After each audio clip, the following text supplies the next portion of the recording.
கோபுரம் டிவி நேயர்களுக்கு இனிய வணக்கம். இன்று பிறந்தநாள் காணும் மற்றும் மணநாள் காணும் அத்துணை சகோதர சகோதரிகளுக்கும் எங்களது இனிய வாழ்த்துக்கள்.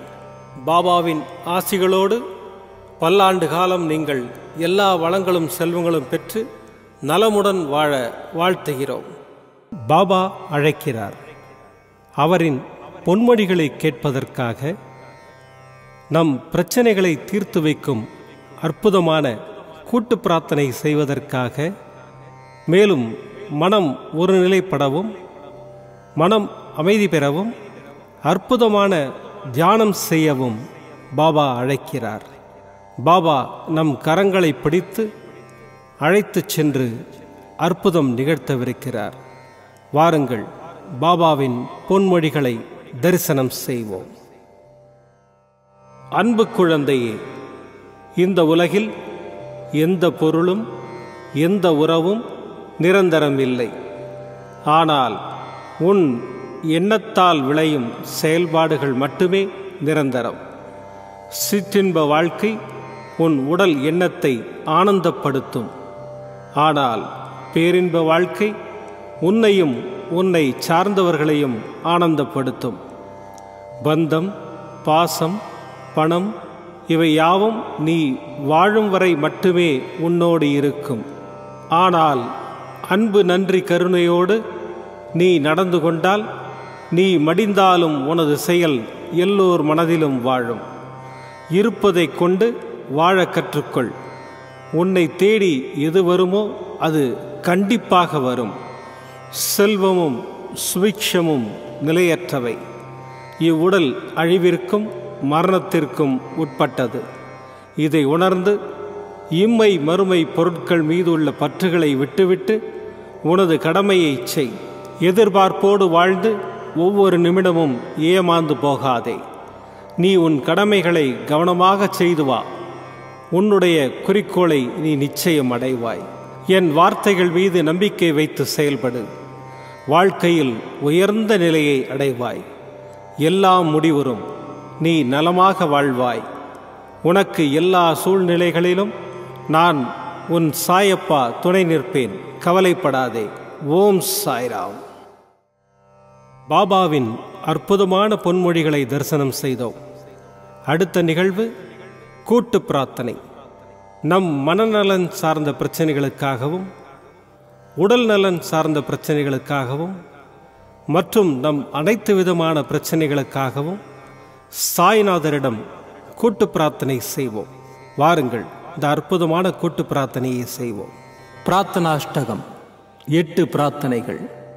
சாந்தமான மனம் கொண்ட சாயிநாதரே, அறிவின் சிகரமே, அன்புள்ளம் கொண்டவரே, கருணை கடலே, உண்மையின் இருப்பிடமே, மாயை என்னும் இருளை அகற்றுபவரே, ஜாதி மத பேதங்களுக்கு அப்பாற்பட்டவரே, எங்களின் புரிந்து கொள்ளும் திறமைக்கு அப்பாற்பட்டவரே, அன்பின் இருப்பிடமே, ஷீரடி வாழ் இறைவனே, என்னை காப்பாற்றும், என்னை காப்பாற்றும். ஞான சூரியனே, ஞானத்தை வழங்குபவரே, பக்தர்களின் மனங்களில் உலவிடும் பரமஹம்சரே, அனைத்து நன்மைகளுக்கும் காரணமானவரே, தங்களை சரணடைந்தவரை காப்பவரே, படைக்கும் தொழில் புரியும் பிரம்மாவும் காக்கும் கடவுளான விஷ்ணுவும் நீங்களே. 3 உலகங்களையும் யுகங்கள் முடிவில் தன்னுள் ஐக்கியமாக்கிக் கொள்ளும் ருத்திரனும் தாங்களே. நீங்கள் இல்லாத இடம் இந்த பூமியில் ஏது? எல்லாம் அறிந்த இறைவன் நீங்கள். எங்கள் எல்லோரின் இதயங்களிலும் வசிப்பவரும் நீங்களே. எனது எல்லா குற்றங்களையும் மன்னிக்க வேண்டும் என்று வேண்டி கேட்டுக்கொள்ளுகின்றேன். அலை அலையாய் தொடர்ந்து வரும் சந்தேகங்களையும் மனமயக்கங்களையும் போக்குவீராக. நீங்கள் கோமாதா, நான் பிறந்த இளங்கன்று. நீங்கள் சந்திரன், நான் சந்திரகாந்த கல். தங்கள் பாதங்கள் கங்கை நதி. பணிவுடன் இந்த தாசன் உங்கள் பாதங்களில் தலை வணங்குகிறேன். உங்கள் கைகளை என் தலைமீது வைத்து ஆசை கூறுங்கள். என் கவலைகளும் துன்பங்களும் பறந்தோடட்டும். இந்த கணு தங்களின் தாசன். இந்த 8 துதிகளையும் கூறி நான் உங்களை சாஷ்டாங்கமாக நமஸ்கரிக்கின்றேன். எனது பாவங்கள், துன்பங்கள் மற்றும் ஏழ்மை நிலை இவை யாவும் உடனடியாக விலகி ஓடட்டும். ஓம் சாய்ராம். ஓம் சாய்ராம், ஓம் சாய்ராம். அற்புதமாக கூட்டு பிரார்த்தனை செய்தோம். பாபா நம்முடைய கோரிக்கையை ஏற்று நிச்சயமாக நமக்கு அற்புதங்களை செய்வார் என்பது சத்தியம். இனி கண்களை மூடி பாபாவை மனதில் நிறுத்தி பாபாவின் அற்புதமான சக்தி வாய்ந்த மந்திரத்தை அனுபவிப்போம். ஓம் ஷிரடி வாசாய வித்மஹே சச்சிதானந்தாய தீமஹி தன்னோ சாயி பிரச்சோதயாத். ஓம் ஷிரடி வாசாய வித்மஹே சச்சிதானந்தாய தீமஹி தன்னோ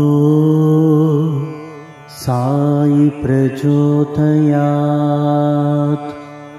ஓம் ஷிரடி வாசாய வித்மஹே சச்சிதானந்தாய தீமஹி தன்னோ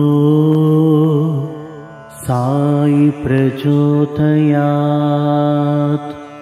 ஓம் ஷிரடி வாசாய வித்மஹே சச்சிதானந்தாய தீமஹி தன்னோ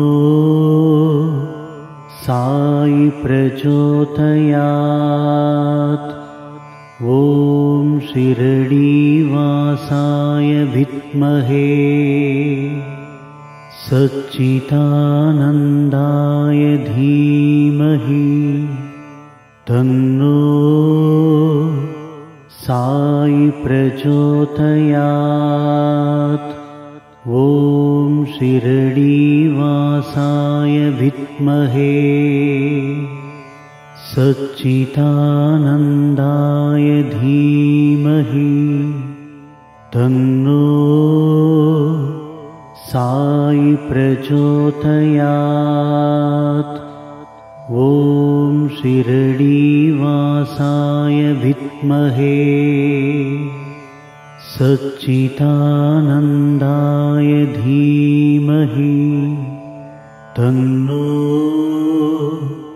சாயி பிரச்சோதயாத். ஓம் ஷிரடி வாசாய வித்மஹே சச்சிதானந்தாய தீமஹி தன்னோ சாயி பிரச்சோதயாத். ஓம் ஷிரடி வாசாய வித்மஹே சச்சிதானந்தாய தீமஹி தன்னோ சாயி பிரச்சோதயாத். ஓம் ஷிரடி வாசாய வித்மஹே சச்சிதானந்தாய தீமஹி தன்னோ சாயி பிரச்சோதயாத். ஓம் ஷிரடி வாசாய வித்மஹே சச்சிதானந்தாய தீமஹி தன்னோ சாயி பிரச்சோதயாத். ஓம் ஷிரடி வாசாய வித்மஹே சச்சிதானந்தாய தீமஹி தன்னோ சாயி பிரச்சோதயாத். ஓம் ஷிரடி வாசாய வித்மஹே சச்சிதானந்தாய தீமஹி தன்னோ சாயி பிரச்சோதயாத். ஓம் ஷிரடி வாசாய வித்மஹே सच्चिदानन्दाय धीमहि तन्नो साई प्रचोदयात्। ॐ शिरडीवासाय विद्महे सच्चिदानन्दाय धीमहि तन्नो साई प्रचोदयात्। ॐ शिरडीवासाय विद्महे सच्चिदानन्दाय धीमहि तन्नो साई प्रचोदयात्। ॐ शिरडीवासाय विद्महे सच्चिदानन्दाय धीमहि तन्नो साई प्रचोदयात्। ॐ शिरडीवासाय विद्महे सच्चिदानन्दाय धीमहि तन्नो साई प्रचोदयात्। ॐ शिरडीवासाय विद्महे सच्चिदानन्दाय धीमहि तन्नो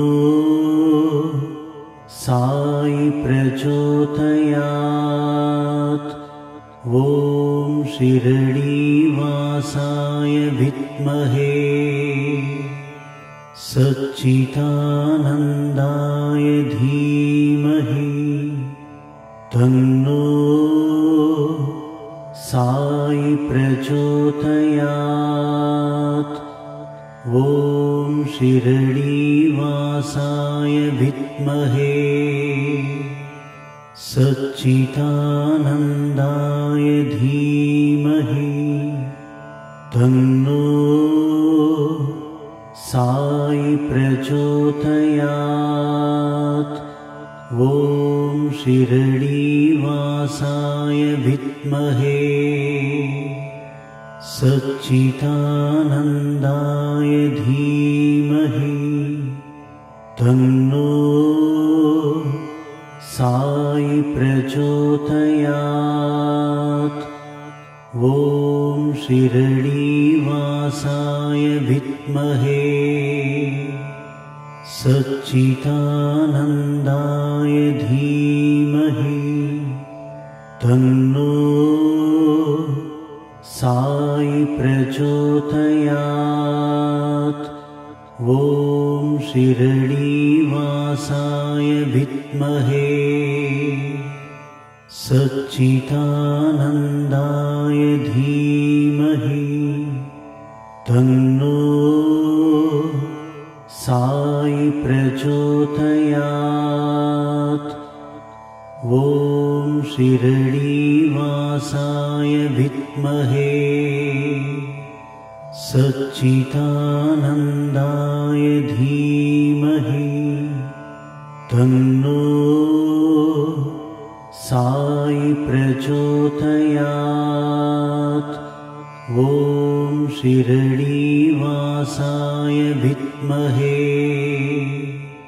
सच्चिदानन्दाय धीमहि तन्नो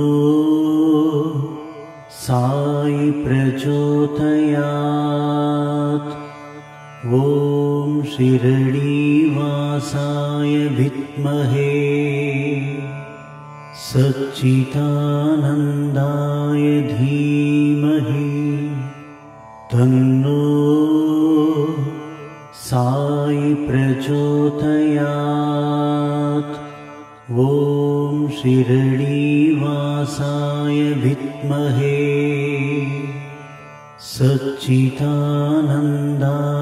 धीमहि तन्नो साई प्रचोदयात्। ॐ शिरडीवासाय विद्महे सच्चिदानन्दाय धीमहि तन्नो साई प्रचोदयात्। ॐ शिरडीवासाय विद्महे सच्चिदानन्दाय धीमहि तन्नो साई प्रचोदयात्।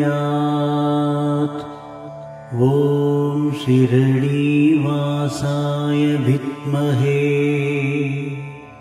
सच्चिदानन्दाय धीमहि तन्नो साई प्रचोदयात्। ॐ शिरडीवासाय विद्महे सच्चिदानन्दाय धीमहि तन्नो साई प्रचोदयात्। மீண்டும் நாளை காலை இந்த அற்புதமான பாபா அழைக்கிறார் நிகழ்ச்சியில் சந்திப்போம். நன்றி, வணக்கம். விதம் விதமான பக்தி நிகழ்ச்சிகளை உங்களுக்காக தந்து கொண்டிருக்கிறது உங்கள் கோபுரம் டிவி. உங்களுக்கு பிடித்த நிகழ்ச்சிகளை லைக் செய்யுங்கள், உங்களுக்கு பிடித்த மாணவர்களுக்கு ஷேர் செய்யுங்கள். மேலும் சப்ஸ்கிரைப் செய்வதோடு மட்டுமல்லாது அருகில் இருக்கும் பெல் பட்டனை கிளிக் செய்து கோபுரம் டிவி நிகழ்ச்சிகளை உடனுக்குடன் தெரிந்து கொள்ளுங்கள். மற்றும் ஒரு மகிழ்ச்சியான செய்தி, கோபுரம் டிவி ஆப்பை கூகுள் பிளே ஸ்டோரில் ஃப்ரீ டவுன்லோட் செய்து கோபுரம் டிவி நிகழ்ச்சிகளை தொடர்ந்து கண்டுகளியுங்கள், பாருங்கள், ரசியுங்கள், பரவசமடையுங்கள். gopuramtv.com பக்தி பக்திமயம்.